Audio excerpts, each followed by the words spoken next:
Good evening, team. A very good evening to everybody. I don't know how, but somehow there's like a thumbs down appeared on the screen when I went live for the first time. Luke, interested to see this one. Great to hear, Luke. The title of this live stream was "Where is the Housing Crash?" CPI came out last week. It was lower than people expected. I think it shocked a lot of people. The media sentiment appears to have turned. I see a lot of other commentators going, "Wait a minute, what's going on? The market's meant to be melting down by now. Where's the crash gone?" Look, let's just start by looking at this. This graph here. This is the inflation-adjusted house price graph. I just want to remind us where we actually are in this market right now.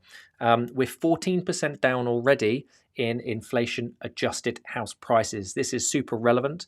The house prices are adjusting quite quickly at the moment, or they certainly have been doing over the last few months. It doesn't really appear like it, because we're looking at nominal house prices rather than inflation-adjusted house prices. Inflation-adjusted is so important because that's what a house is actually worth compared to everything else, right? Compared to wages, compared with goods. If we're in a high inflationary environment and house prices are steady, we're actually losing quite all the value of houses on a day-by-day basis. Okay, team, welcome. If you can see me and hear me, please give me a thumbs up. Please put the comments in. As always on these live streams, if you're watching live, I like to have engagement, I like to have conversation, so put the comments in and I'll always engage. If you are watching this on the replay, again, please do put the comments in. I'll always come back and answer them. If for whatever you see, or if you think there's something interesting, if you see stuff on the ground that I'm not picking up, or you see data that I've not seen, the point of this channel is to look at where we are in the housing market right now, get through the headlines to look at the data to enable us to make better decisions, primarily for investors. So please do give a thumbs up if you can hear me and you can see me before we crack on. Okay, so hot off the press, a couple of extra things, right? This has literally come out in the last few hours. HSBC, first major lender to cut mortgage rates. Okay, sentiment is turning. Mortgage rates are coming down. IMF says Western economies are heading for a soft landing. Is everything changing? By the way, just out of interest, that article said UK is unchanged. So it's talking about mainly US and a lot of Europe. UK is actually unchanged in that report. But is the sentiment turning? We're going to see what's actually going on. This is what I want to cover today. I want to cover what's happened in CPI, that CPI print last week. Let's look into the actual data. I did a pre-recorded video on it the end of last week, so I thought it was important to get that out. But if you didn't see that, if you missed that, please do feel free to go back and look at it, because it might be a bit more succinct, but I'm going to recap it today. I want to look at the UK HPI, which also came out last week and kind of was a bit glossed over because of the CPI print.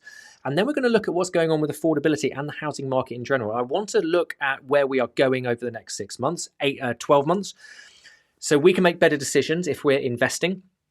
Because that's obviously pretty important. So without further ado, I can see lots of people coming on. Dev, how are you doing? Happy to be here. Very happy you are here, Dev. So let's talk about the CPI print. Okay. First of all, one of the reasons I do this show and want to go into the actual data, okay, is because mainstream reporting is so inaccurate and misleading, and it can make people make bad decisions. This was the first piece of mainstream media I saw after the CPI print came out, and I'm just going to highlight this. The Consumer Price Index inflation figure of 7.9% for the year to June indicated this week that the cost of living was falling. Oh no, that's not right. I need to go. Sorry, give me a sec so I can actually write on this bad boy. Technology, eh? Falling more than expected. Okay, there we go. Sorry, there we go. Finally got it. The cost of living was falling more than expected. So just for crystal clear clarity, right? CPI coming down does not mean the cost of living is falling. CPI coming down means the cost of living is going up more slowly. And this is such an important factor. And I feel that mainstream media, which influences, the masses, has the ability to put out misleading stuff, which people think, oh, we're sorted. Cost of living's coming down, right? Everything's great. Let's go out. Let's pay more for our houses. Which can be very dangerous if we're in a falling market. We start going and overpaying. Markets are also very reactive. So the short-term, sort of fluctuations we see with markets when this sort of data comes out can also lead people to make bad decisions. Go, mortgage rates coming down. So first thing I showed there, HSBC, first lender to cut mortgage rates. Mortgage rates coming down. It's all solved. Let's drive back in until they go up again, which of course has happened already once over the last 6 months. Okay, so I think that's a pretty misleading piece of information there.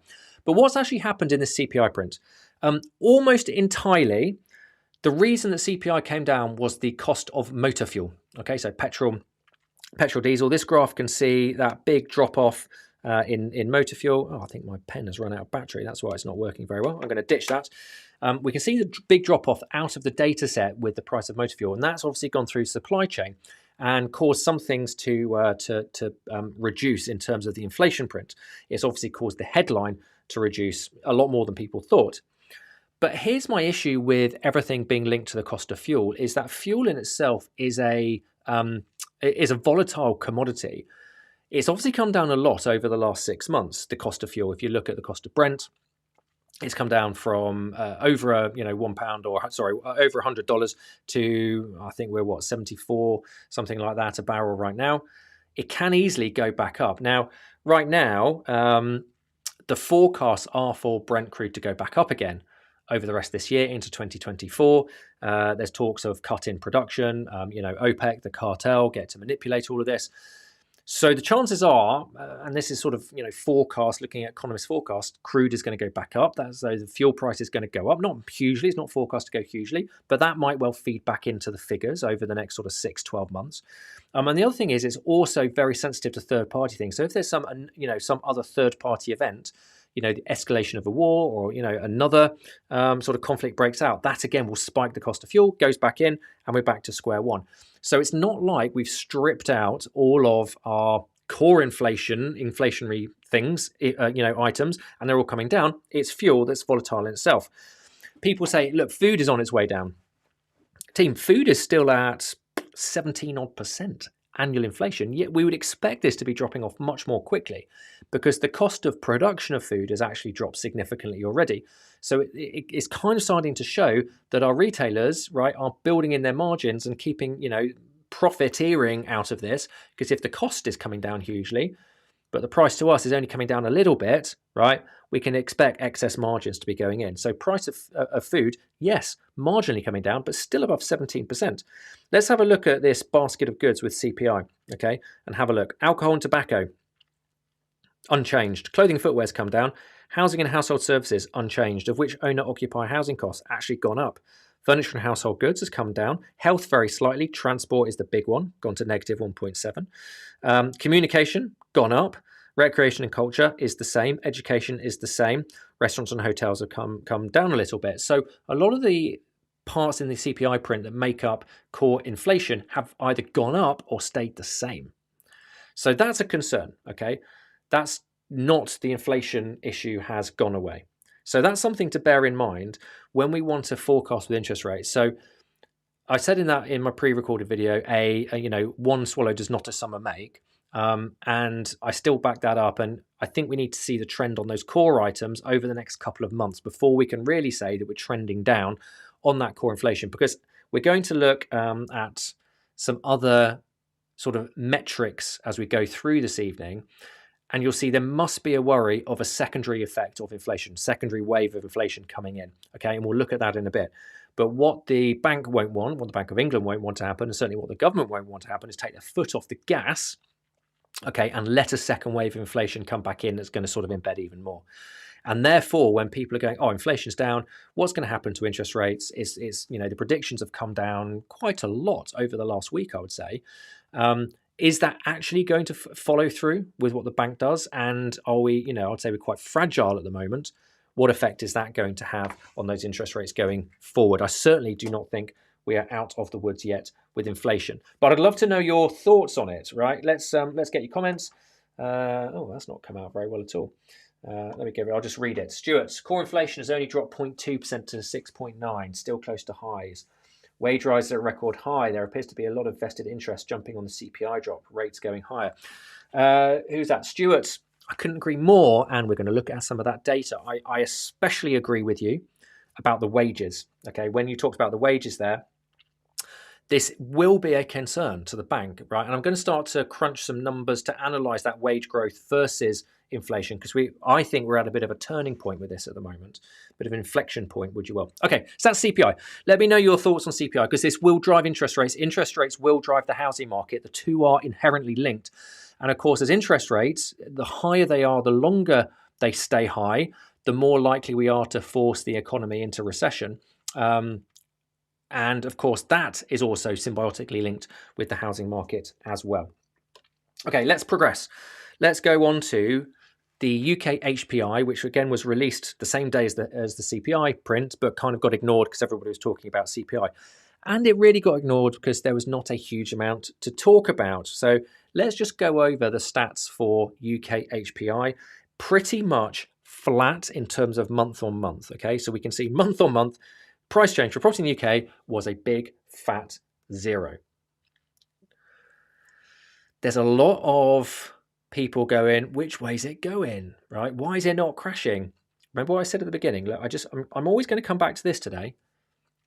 0 nominal house price rises in a high inflationary environment means our houses are getting cheaper in terms of real terms, right? Our homes are getting cheaper in real terms. So this is not massively surprising. For me, this is a big house price correction already with what's going on. I'm also not surprised. I actually forecast a slight increase in the UK HPI because for those of you who watch the channel on a regular basis, you'll know that I like to look at all the different HPIs, and the UK HPI follows most closely the Halifax, however their model works. Okay, it follows most closely, and if you remember, the Halifax went down quite aggressively, but then had 3 or 4 months of very slight increases before it's now very slightly tipping down again. So I kind of thought we are going to follow that and see another little increase. It's actually stayed level, which is interesting. Maybe not a good sign for what's actually going on in the housing market. But the big thing, as we always like to say with these stats, is the lag in these stats is massive. UK HPI is 6 to 9 months, in some cases maybe even more than 9 months out of date. We are talking way before the mortgage turmoil that we've had over the last couple of months and how that has affected the market. So just something to bear in mind. If we look at the sort of graph, I think this paints a better picture of where we are with the UK HPI, which of course is the most definitive data set. Orange line is United Kingdom. That is still coming down. So if we look at the annual price change, so we're sort of every month, year on year, it's still dropping very rapidly, and we're almost getting onto the negative territory now. The way the maths works on this is we will go into negative territory because UK HPI peaked, I think it was November last year, November 22.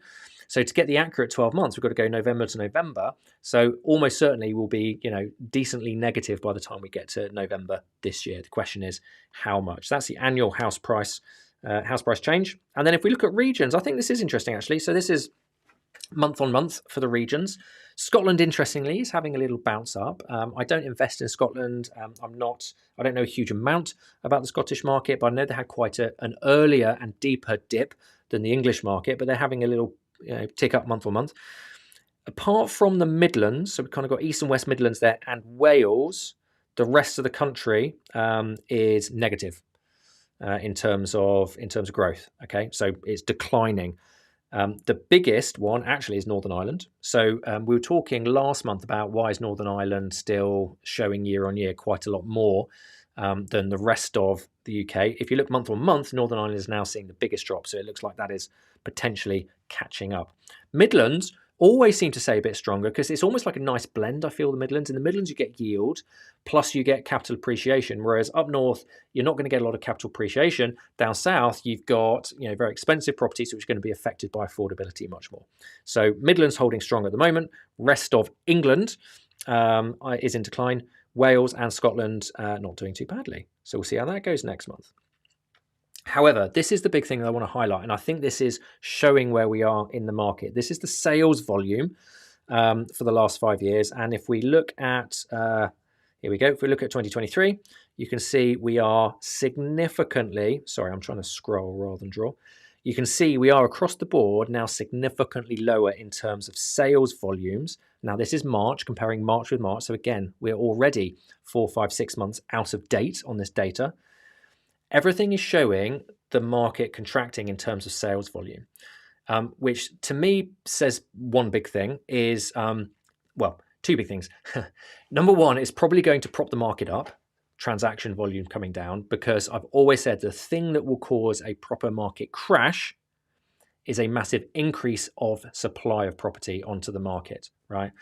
And the increase will come, or would come, if something like we go into a deep recession, lots of people become unemployed, right? They can't afford the houses, and you suddenly see a lot of stock coming on the market as people have to sell. We're not in that position right now.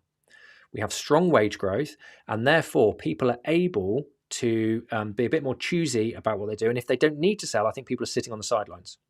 So it feels like the whole market is I'm not going to say freezing, that's wrong, but it's certainly slowing down, and this will hold the values up. We need to see what happens in terms of transaction volume, but it's not 2008. It's not a credit crunch. It's not mass, sort of unemployment.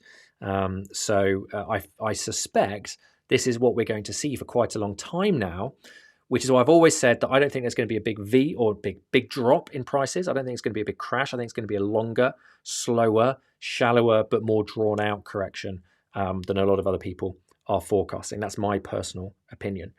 And then finally, let me know what your opinion is, by the way, on that, in terms of what you think is going to happen with that property market. Where do you see with transaction volume? What I do see, by the way, I'm on Rightmove and sourcing and searching for properties for my own portfolio all the time. The amount of price reductions, right, are just getting more and more and more. More people who have to sell are reducing prices. I think sellers are getting more realistic.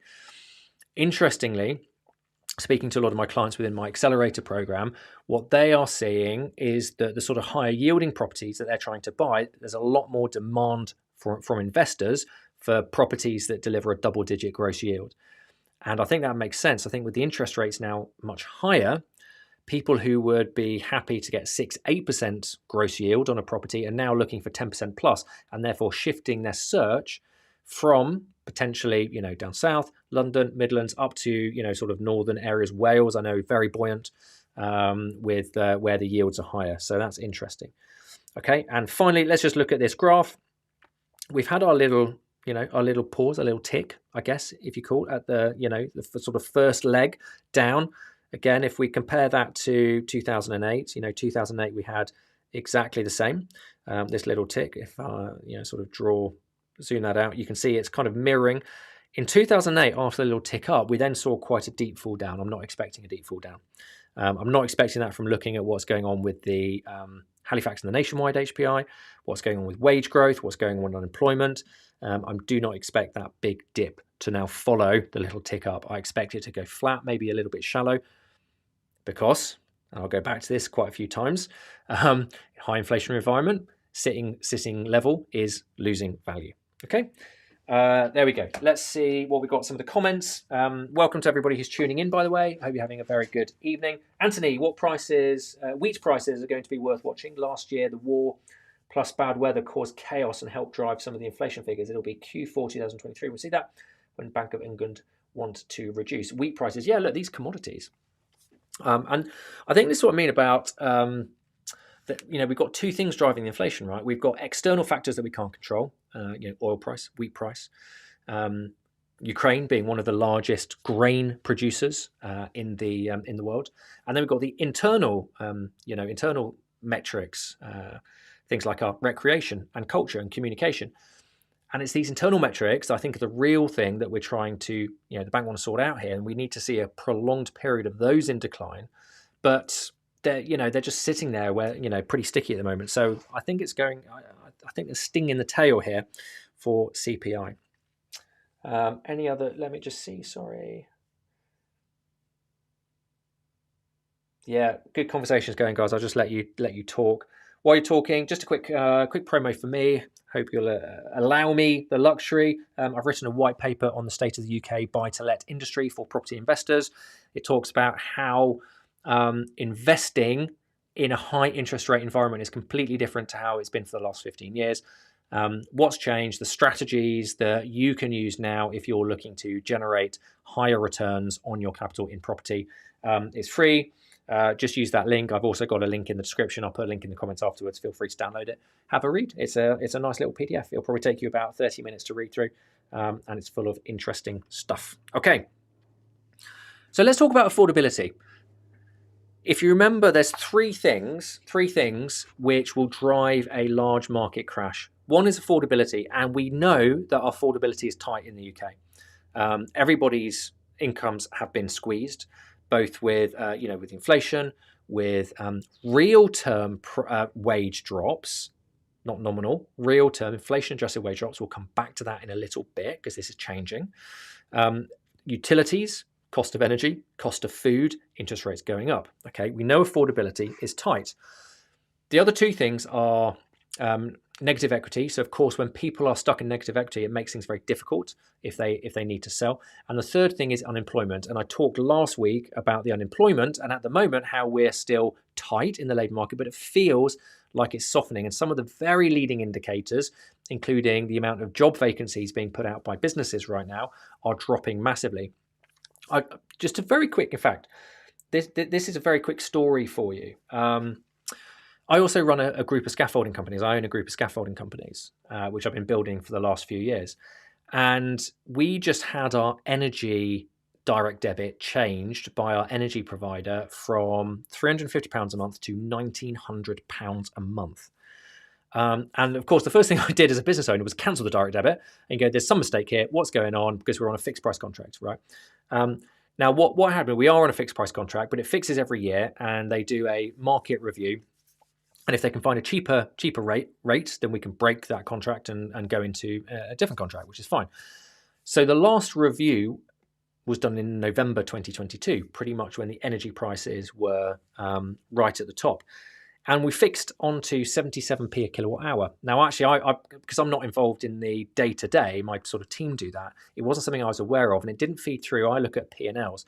It didn't feed through into the P&L because, of course, we had the government energy sort of relief scheme or guarantee scheme or whatever it was for business, where they pay, a percentage of that, very much like the residential. So we were paying overall about sort of 35p a kilowatt hour. So it obviously gone up, but not catastrophically. Now, obviously, that support scheme ended at the end of March, and we've now got a lot of businesses, mine included, where those energy costs are upwards. I've seen now, I've done some research on this. Some businesses have been locked in at £1 a kilowatt hour. Okay, and those will be businesses that use a lot more electricity than I do, because I've got vans that are out on the road, and we've got a little office where a couple of team members go.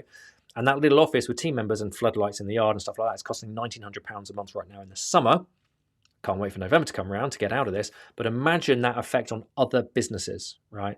So we can start to see why businesses have to put their prices up so much, and inflation gets embedded when you've got energy companies holding people into fixed rate contracts at £1 a kilowatt hour, right? That's insane, by the way.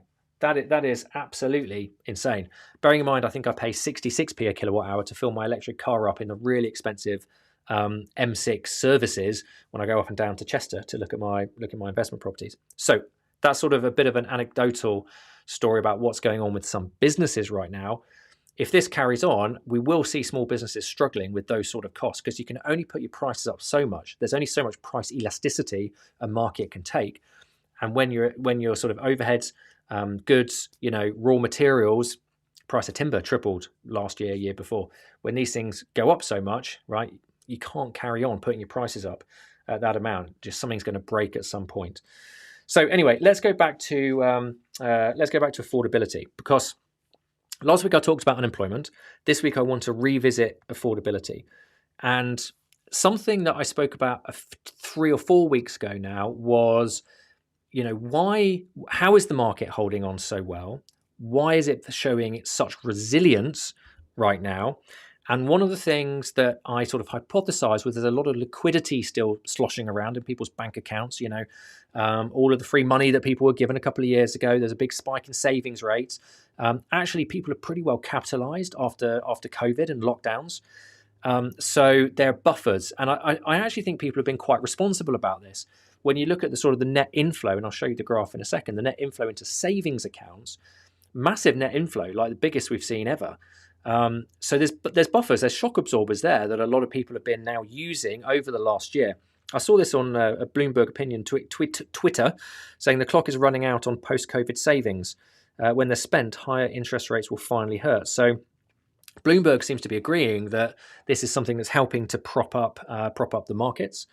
But I wanted to dive more into the detail and see what actually is going on. And I got some data off Trading Economics website. This shows our United Kingdom household saving ratio. So you can see there in 2020, right, how our savings as a nation just totally spiked. You know, it went up to 25%. Now, I don't know how this line is derived, and it does say it's an estimate. But if we look at where we are now, and I believe that graph scale takes us into basically where we are now, we are seeing it dip, but it's still fairly healthy in terms of this is the percentage that people have of their post-tax income that they're able to save on a monthly basis. That's the definition of where this chart comes from. It's not like it's negative right now. So it still feels there is liquidity.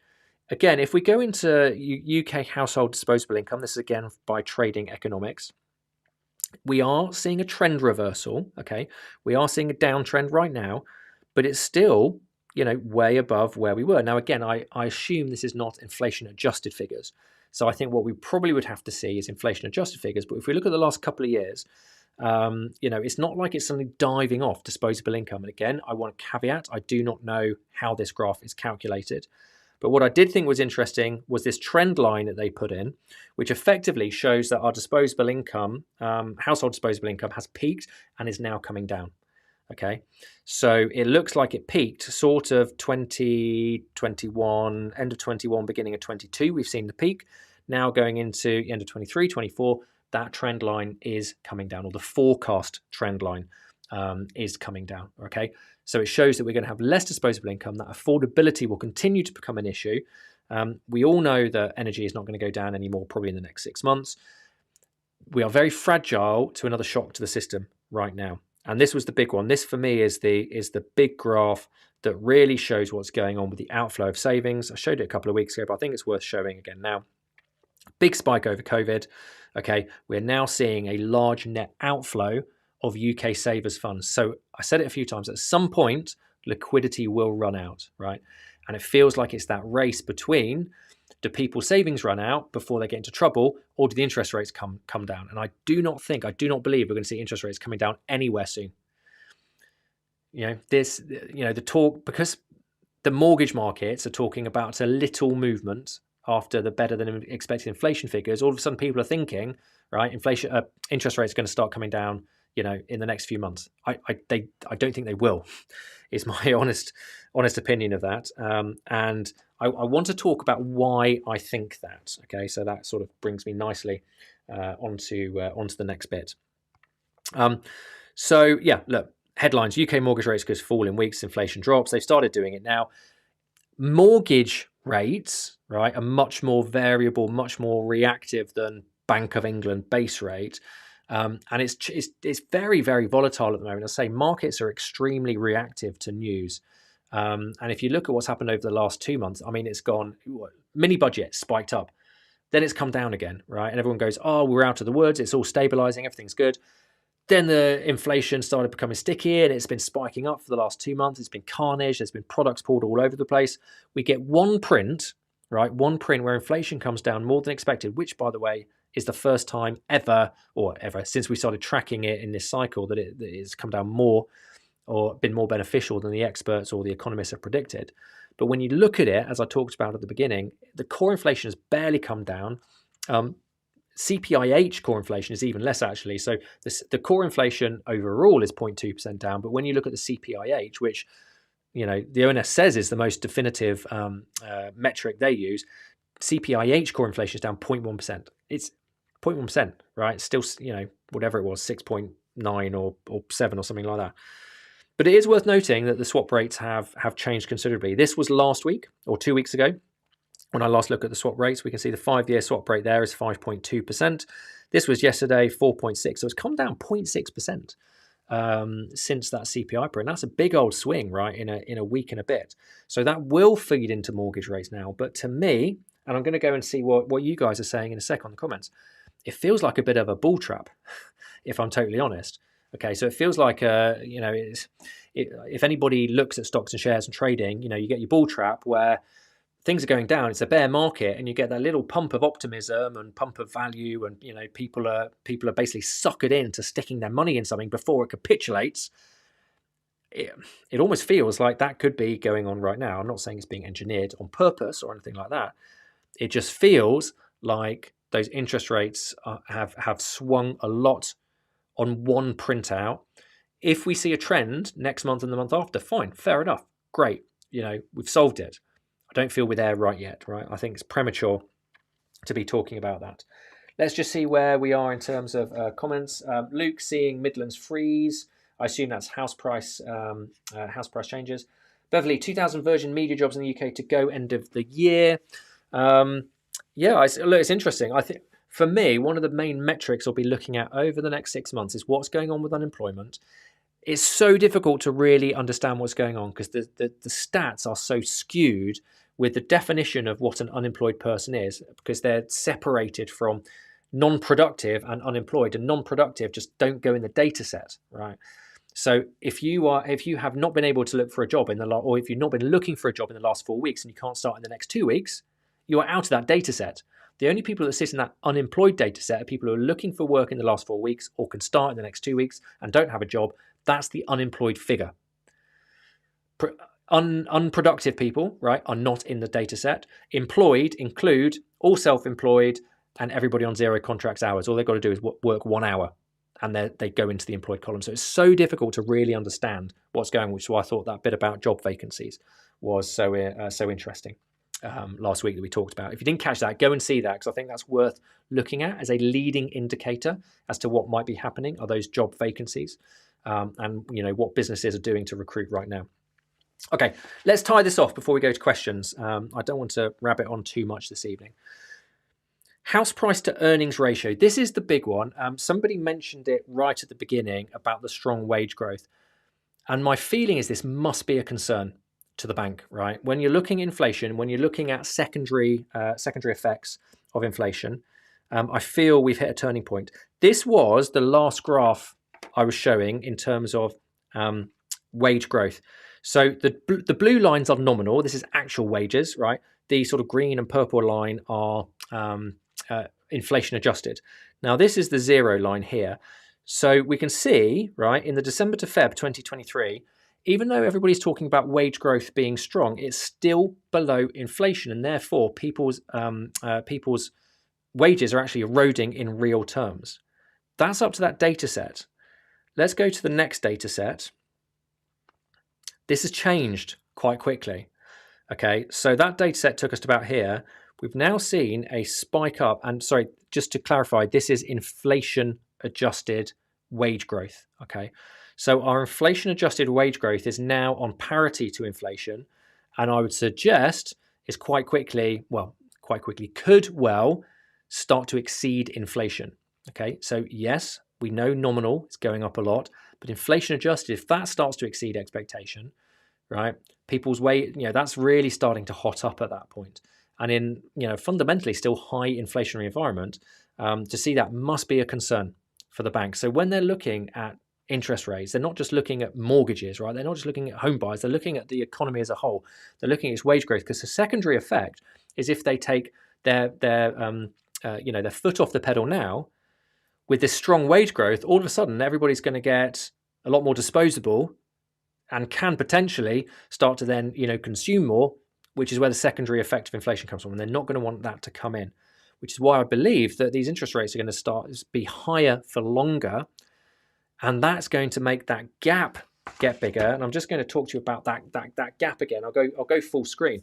The gap I talk about, which is the difference in the property market between people on cheap debt, which is getting lower and lower all the time. Every week, more people are coming off cheap debt. We're now pretty much in the peak of the amount of people who are coming off 2% and less debt mortgages. So sort of Q3 2023 was when it peaks, then it starts to tail off, but there's still 100,000 people a month coming off fixed rate mortgages that are 2% or less, right? And so that the amount of people on cheap debt is getting less, and the interest rates still are going up. So that gap is getting bigger with people's affordability, and that will impact the housing market. Mathematically, it must do, even if it's only inflation adjusted. It must do, because the maths dictate, right? You cannot borrow as much. I know people are trying to hack this by getting 35-year mortgages, 40-year mortgages. I'll do a video another time about the long tail effect that all these people going on to 30, 35, 40-year mortgages is going to have in terms of like pensions and pension contributions, and the ticking time bomb that will be seen in generations' time. I know everybody goes out with good intentions and says they're going to pay it off early, but they generally inevitably don't. And Bank of Mum and Dad has been funding a lot of this as well. It can't go on forever. So it does feel like it's a race. When will this run out? When will this gap get to a size where it will finally capitulate? I'm not saying it will, by the way. I still don't think it's going to be a crash. I still think it's going to be a long, shallow, drawn out correction that certainly real house prices, I think they'll be down for years. I think they'll be lower than they are now for years, right? I don't think we'll see a reversal. And we'll look at that again in a second. What's your thoughts on that, by the way? Let me know, team. What's your thoughts on that? Do you feel it's an issue? Do you feel this little spike up is an issue? Do you think the bank's going to be worried about it? How do you think it's going to impact interest rates? And it kind of brings me on to house price to earnings ratio. And actually, I'll go back to the slides in a sec. This is so interesting because we're seeing such a push-pull factor in the market at the moment. We've got the factors that should be dragging it down. And I know we've got commentators who are talking about, 30, 35% drops, and they're looking at the factors that are pulling down. And then you've got the people who say 3% drop, like Rightmove, right? But, less 5, 6% drop. They're talking about the positive factors. And inevitably, it's probably going to be somewhere in the middle, right? I'm not going to put a figure on it. I don't want to predict. Nobody can predict. I think it'll be somewhere, in the middle. Double digit, peak to trough, I would suspect. I would be very surprised if it's more than 20%, but that's because we've got these pulling factors, right? And one of the pulling factors we have right now is with inflation adjusted house prices coming down so much. And if we look at that graph, by the way, if we chart this graph along, okay, we are inflation-adjusted house prices about the same as 2002 right now, 2003, kind of before it went stratospheric there. So actually, house prices are fairly, fairly affordable. But we have to relate it to wages. Now, so difficult to find just like a graph for the last 30 years of average weekly wage adjusted for inflation. You can see here, sort of mid noughties, when the financial crash happened, we were on an upwards trend, inflation adjusted, but now we kind of we dipped down, but really we kind of, if you look at it, flatlined. COVID, it's gone up, we've now dipped down, but I just showed on this graph here that we're seeing those inflation adjusted wages starting to go up again. So if this reverses again, right, and our inflation adjusted wages go up or start going up, and house prices, inflation adjusted, are coming down, then actually that ratio is getting much more affordable. So when people talk about, horrific earnings, house price to earnings ratios, when you look at it in real terms, it's not as bad as nominal terms. And I think the next 6 months is gonna be interesting to see how those inflation adjusted wages go. See where the inflation adjusted house prices go. But for me right now, everything is becoming more affordable again. It's cushioning it. This is where we talk about that soft landing. Even with the interest rates coming up, that affordability is skewing. So that's another pushing, whichever way you want to look at it, factor, right? We're sitting there going, which way are we going? We're going that way, that way, that way. But we've got all these things pulling in different directions.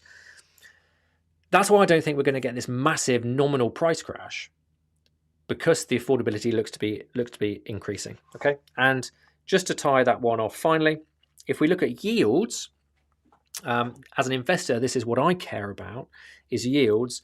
I suspect we're going to start to see yields improving in UK property again, and this graph is the United Kingdom price to rent ratio. So the ratio of rents compared to the price of a property. We peaked last year. You can see it's coming down. I would like to see this continue to coming down, because as a cash flow investor, yields are everything. It looks like we've topped out, And so therefore the equation of, do we exit the market? Do people sell the investments, which mainstream media seems to want to make people to sell their investments? Exodus of landlords, all of these headlines, actually we're starting to come more favorable again. So it'll be interesting to see where this goes. I'd like to see it come down. So where's my conclusions? Affordability continues to be squeezed, but there's still liquidity there. We're not at a tipping point for affordability yet. For me, need to see the trend in the CPI next month and probably the month after to get an accurate picture of where we are with that. I do think that core inflation, if it stays sticky, we're going to see interest rates continue to go up. Interest rates go up, it goes into a spiral. Interest rates go up, businesses suffer, unemployment goes up. The whole thing starts to spiral away. Recession, housing market, interlinked, confidence, all of that sort of stuff, right? If it does start to come down and interest rates come down, then the race has probably been won by people's savings rather than a big crash. However, I don't think that's going to happen. We are seeing non-motivated sellers sitting on the sidelines. That is also cushioning the market right now. The transactions are low. I also think we've got buyers sitting on the sidelines. I think everybody's kind of sitting there waiting at the moment. It feels prices aren't doing a huge amount. Transactions are down. I think there's a lot of people waiting to see what happens. And it's going to be interesting over the next couple of months to see what happens. So I think that'll be a bit of a pivot point. And then we can see what trajectory the market's going to take after that. So there we go. That's my analysis for the housing market this week. Hopefully that was some interesting data. Please feel free to give me a thumbs up if that was interesting. If you've got any other questions, let me know. I will give a couple of minutes to see if anybody's got any questions they would like to ask. I know some people want to get on to ask some questions. They message me and say they want to get on the live so they can ask some questions on the live about anything, about property, about investing. And just to be absolutely crystal clear, I'm not saying do not buy property right now. I'm actively buying. We just completed on a place last week in Chester, mixed-use development, fantastic yielding property. I'll be telling you a bit more about that over the next couple of weeks, how we found it, how we got the price, what the figures look like on that. So there are, as an investor, some deals to be had out there already, if we know where to look, right? Because of course, anything that is just sort of advertised on Rightmove and is up and running already is going to be attractive to people with cash to come in and just buy. All right. Okay. Let me know any questions. I'll give it 30 more seconds.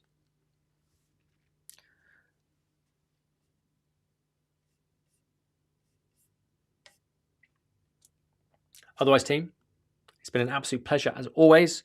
I look forward to going into August and seeing what's happened. When the Halifax and the Nationwide next come out, I think it's going to be interesting to see because again they've been kind of steady over the last couple of months. Are they going to show a direction with all the mortgage turmoil? But when we get some more data, we'll crunch the numbers. We'll get on. We'll have a chat about it. As ever, it's a complete pleasure to host this program, and I look forward to seeing you on the next one.